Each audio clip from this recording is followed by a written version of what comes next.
Hey everyone, I'm Joseph. I'm David. We just watched The Fate of the Furious. F8. Let's get into it. Fast and Furious 8. Pros and cons. Cons? Pros? Where do you want to start? We'll go 3 pros, 3 cons. It's my boy Joseph's show. We'll let him go. Alright, and just quick info to my homie David, guest starring. You'll be seeing him a lot more, even if he denies it. So let's talk a couple pros. Definitely one that I liked was the story, especially compared to the rest of the Fast and Furious movies. And the big reason, no spoilers or anything, but the reason Dom does what he does, it's been out for a little bit. If you haven't seen it, go watch it. Yeah, you see, go watch it. You know, so we can get into it, and then he can tell you, and he can ruin the movie for you and all that good stuff. I'm good at that. Yeah, it's not to mention anything, but ruins it. But what's one of your pros? One of my pros is the cast. I think the cast is amazing. I think you bring in Helen Mirren. You bring in, obviously, Jason Statham. You still have him from the last couple movies. The Rock, who is a cash cow. And not saying Vin Diesel's a great actor. Not saying Vin Diesel's a bad actor. But in this role, Vin Diesel is Dominic Toretto. Yeah, it's him. Yeah, It really is. I mean, you can't... Nerds, I'm sorry to use that term, like us... Yeah, it's true. Know him as the Iron Giant and Groot, of course. Of course. But for everybody else... It's Dominic Toretto, yo. Didn't mean to go on a tangent. Go ahead, sir. No, we're good, yo. Second pro for me, I gotta agree with him. It's the cast, because you get these... I think we get the best villain out of the whole series, which we talked about. She not only looked great, but she made you feel it. Thank you. I forgot all about... How do you forget about Academy Award-winning Charlize Theron? She's not that important, I guess, you know. She's only the main villain of the movie, but that don't matter, right? That don't matter. That's not important. What's important is that we drive fast cars and we blow shit up, okay? And this movie has no shortage of that. Exactly. There's an explosion at least every 18 seconds, just in case you were worried. Another pro is after the first 15-20 minutes, it feels like a totally different movie, and it kind of takes off. And I'm comparing it to other Fast and Furious movies. If you want to speak about it in movies of moviedom, it gets knocked down a little bit, a lot. What's your opinion on the spectrum of moviedom? I don't know if we have enough time. I think to use your term, the movie dumb. I think the movie's very dumb. And I think they're all very dumb. But they are very entertaining. And I think Fast 8 does something that Fast 7 was striving to do. Yeah. But didn't hit that. Maybe it's F. Gary Gray. And F. Gary Gray, who is credited for music videos and, of course, Straight Outta Compton, was brought in to do that. And for lack of it, he did that. Yeah, true. It had the twist. Spoilers, we've all seen the trailer, and Dominic's bad. He's bad seen that in this movie? Well, that's what the trailers tell you. I was watching, I thought it was the good guy. Shit. And we'll see you next week. The trailers tell you he's bad, and now why? How does this person, who is the rock for this whole expanding family being the key word here, folks, how this rock for this expanding family become the antagonist?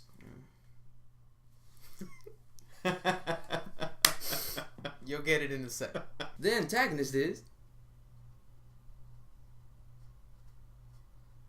Well, that's where Gary Gray comes into play, and the reason the twist, no spoilers, plays right into 1, 2, 3, 4, 5, 6, 7.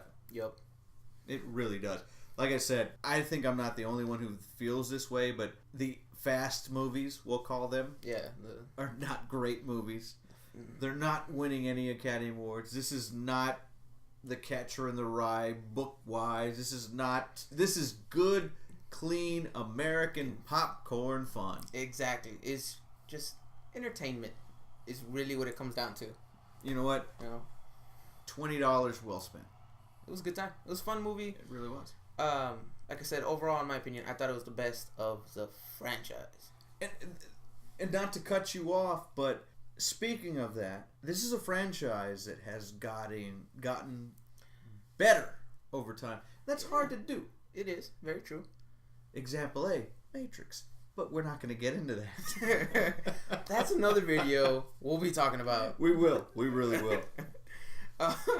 What else you got? Like I was telling David, I think if you look at the franchise itself, I think we really started over. Like don't get rid of one Fast and Furious, that's its own thing, its own area, that's its own movie. Get rid of Too Fast, Too Furious, Tokyo Drift, and it's like we started over with the Fast and the Furious. So really, this is number 4. This would be 4. This yes, would be sir. 4, and yes, that sir. what I consider the restart to the franchise. This is your quote unquote reboot. Yeah. That's not a reboot. Exactly.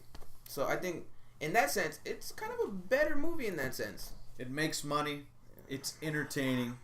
And if it wasn't decent, we wouldn't be talking about it. Exactly. But, and I have to say this because I have to put it out there, you will notice in the coming weeks that I am a Transformers fan. Not a movie Transformers guy. A little bit of a Transformers fan. I don't want it to overset. But I am a G1 1984 movie Transformers guy. And for the movies, I think there's a category that comes into two franchises, Fast and Furious and Transformers. Not great movies. Make a lot of money. Buku money.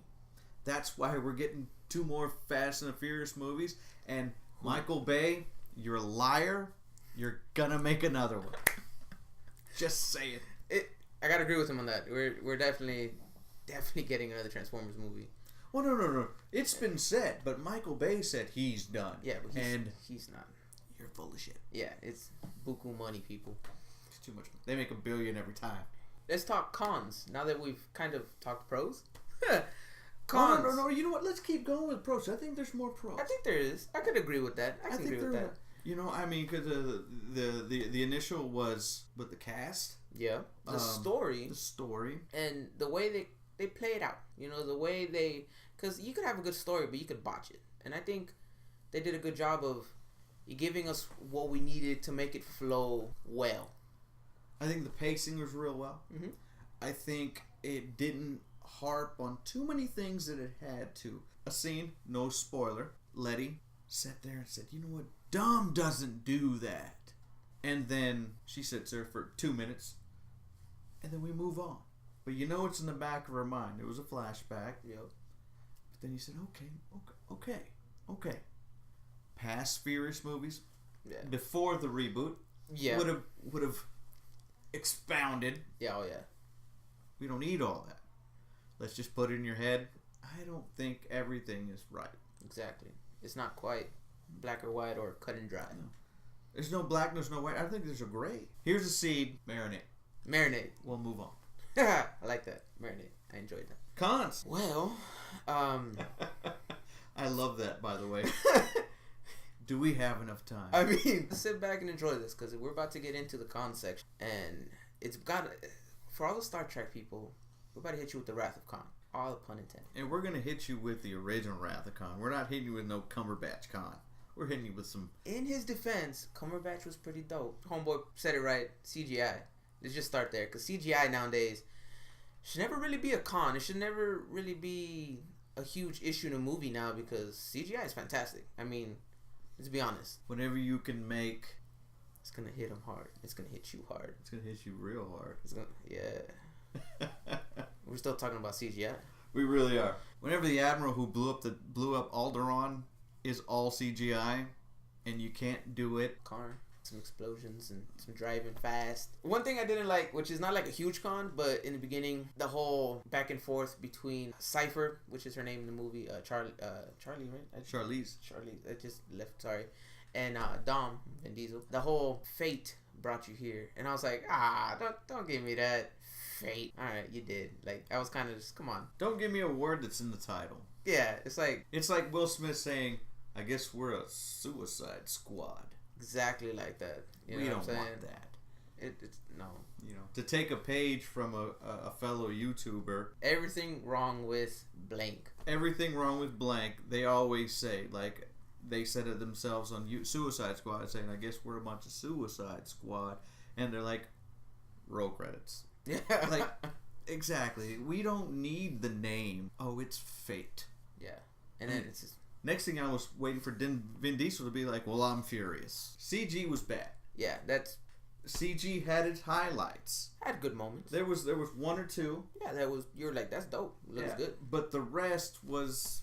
You just short. spent $250 million. Probably wrong on that, but it's more than $100 million.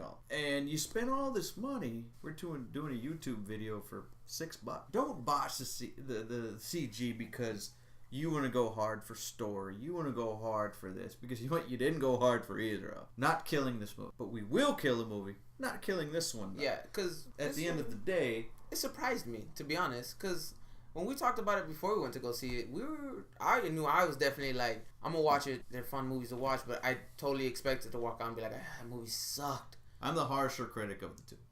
Very much so. Yeah, that's true. And for a Fast movie, like I said, it's the best Fast movie. I think what hurts this movie is it's not in June, because summer movies, and we can go back in the past and look at your summer blockbuster. That's where it comes from. It's because it's like that point of the year that you look forward to. You know what I mean? It's movie people's Christmas. Because Marvel, Disney, I believe we have another episode of Star Wars coming.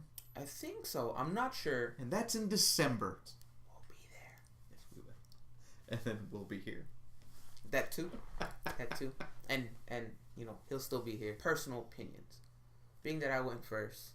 I'm a good host. This is the homie. Give me some personal thoughts. Personal thoughts. Little things you like, little things you didn't like. Maybe it's just me. I'm a big Helen Mirren fan. And to see her for 2 minutes, 3 minutes on screen, I think was a waste of an opportunity. Talented wasted it. I think Jason Statham really, really solidified himself as, and we talked about this. Mm-hmm.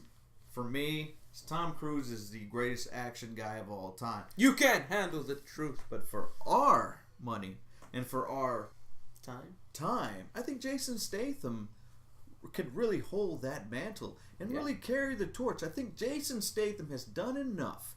Because, and when I say done enough, I mean you got to do terrible films to get to good films. Exactly. He's done his fair share of terrible films. Now he's in good films. And you know what? We're seeing the fruits of labor. We're really seeing how good he is. And I think where that came into fruition is when, no spoilers, he got his own scene. And when I mean he got his own scene, watch the movie and you'll know. Let me butt in for a sec. Let me add on to that. His own scene, which was arguably one of the best scenes of the movie.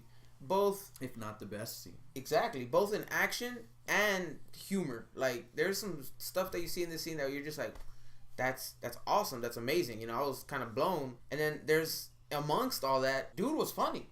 Yeah. Little things. It wasn't like forced to be funny. It was like little things that he said or did, and you're just like, that's. And he was also playing off of something that you really can't play off. Exactly. So you have no control over whatever it does. That's a very good point.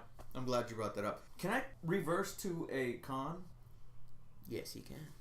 And I'm sorry, and I know we were somewhere else, but it just hit me. You'll accept it. Because we didn't talk about this earlier. Because usually, fair share, we watch a movie, we go to Hooters, and I get beers. But I'm driving. He's driving. The product placement. This was a Dodge movie. That's very true. I didn't like it. I saw it, but I didn't put it together from the beginning. Where it hit me, and I'm going to say things that makes no sense to you. Not yet. But it makes sense to you. A little bit. When we got to zombie scene. Bruh. And we went to a Jeep. What was in that Jeep store? Dodge. Jeep and Dodge. That's it. So, that's very true. And it didn't hit me like, that's true, because I didn't like put it together until right now when he said that. I'm like, that's true. And now I picture it in my head. I'm just like, that's a Dodge. It's like, someone's got to pay the bills. True. And we ain't doing that. Well, apparently you're doing that because it made what? Well, I take it back. We did help pay that bill. I'm just saying, you got to have product placement if you want to make it the real world. I get that. True. I get that. But when you throw it in my face, talking to you, Michael Bay, I don't need it. I don't want it. I'm sensing a theme. And it's not the it's not the Dodge. last name's Bay, first name Michael. That Transformers thing, I think, hit a soft spot with someone. I'm not gonna name names, point fingers, but it's someone that I feel next to at the moment. I'm sensing a bit of a theme with Senior Michael Bay, and I gotta give him credit on that because Michael Bay ruined my Turtles. I'm a TMNT fan, like he is a Transformer fan. See, that's another video. Before we get into that, trying to stick. That's another video. We're gonna stay on 8. That's another video. We're definitely getting 9 and 10. We know that. Another thing, I do want to mention the fact that I was kind of worried how they would mention Brian no longer being there. You know, subtle. Basically, all you needed. As a fan, you're like, but like you can find so much. Like, no, he needs to be there, but he can't. Subtle, quick, to the point. You knew it was coming. Exactly. And you just don't win. Yeah, you just didn't want it, but we had to get it. You know, rest in peace, Paul Walker. You know, my favorite quarterback from Texas. You know, what's it called? You know, West Canaan Coyotes. The fact that you remember that, continue. Anybody gets that reference, I love you even more. Paul Walker, who was the heart and soul of this franchise. He's the buster. I mean, he's really the backbone. Granted, it was a Vin Diesel production to begin with. Driven production. Nice play on words. Right? I really like that. Yeah. I like that. But Paul Walker stayed the course. Mm-hmm. And to see him, like I said, rest in peace, to see him go the way he did and why he did and blah, blah, blah, and all that good stuff, you knew there was going to be some kind of... Yeah. The way they did it wasn't over in your face. Yeah. It wasn't, hey, motherfucker, our fucking guy died. No, it wasn't that. It was, here you go. And the great thing, and to the writers, it all tied back into the twist. Very true. Very true. Which didn't see that much depth coming from a Fast movie. That was one of the things we were worried about. Why is Dom the bad guy? What's making him betray his family? I mean, if Chris Nolan did this movie, then yeah, I'd expect that. That's totally true. But remember, this is a guy who did the Tony video and Straight Outta Compton. So going off a track record, you know. Talking about Brian though, this is not probably what they planned on doing. Maybe it is, but Scott Eastwood's character totally is, for a lack of a better word, the replacement for Brian O'Connor. Drove the same cars he would drive in those situations. I have to stop my friend right here. My friend I just watched use the term, he is the buster. If you're a Fast fan, you know exactly what that means. I hope you do. Because that's one of the slight spoiler. One of the ways they reference to Paul's character is the bust. Overall, we enjoyed the movie. I think it's safe to say that very enjoyable movie. Very safe to say that it's the best of the franchise, not including number 1. Like I said, number 1 is, to me, it's just its own movie. You know? Yeah, number 1 will be its own entity. It's. I mean, granted, it is the jumping off point, but at the same time, it has nothing to do with the rest of the movie. We have like my buddy here has said to me before. Same characters, same different movies, man. Different world, yo. Yeah, different. Really different world. So I mean, to my comic book buddies out there, multiverse. Exactly. There you go. I didn't think about that. It's a Fast and the Furious multiverse. I like that. That works for me. But you're going to walk out of there and be like, man, you know, that was fun. Yeah. And as a moviegoer, which I know all of you guys are, because if you wouldn't be watching my boy here. You wouldn't be watching us at the moment. There's a difference between watching Citizen Kane and then watching Jackass. Bit of a difference. Both movies, but what I'm saying is sometimes you want to go to see something. Sometimes you just want to go to have fun. True. This movie's a lot of fun. Alright, everyone. I want to hear your thoughts, likes, dislikes, all that awesomeness in the comment section below. Do you want to hear anything? Everything he just said, and make sure you smash that like and subscribe button. Please. Feel free to share this video as much as you want. I appreciate it. He appreciates. We appreciate it. Feel free to follow me on Instagram or Twitter. Follow up the page on Facebook. 3 links to those are in the description box down below. And as always, it's a pleasure. Wapa!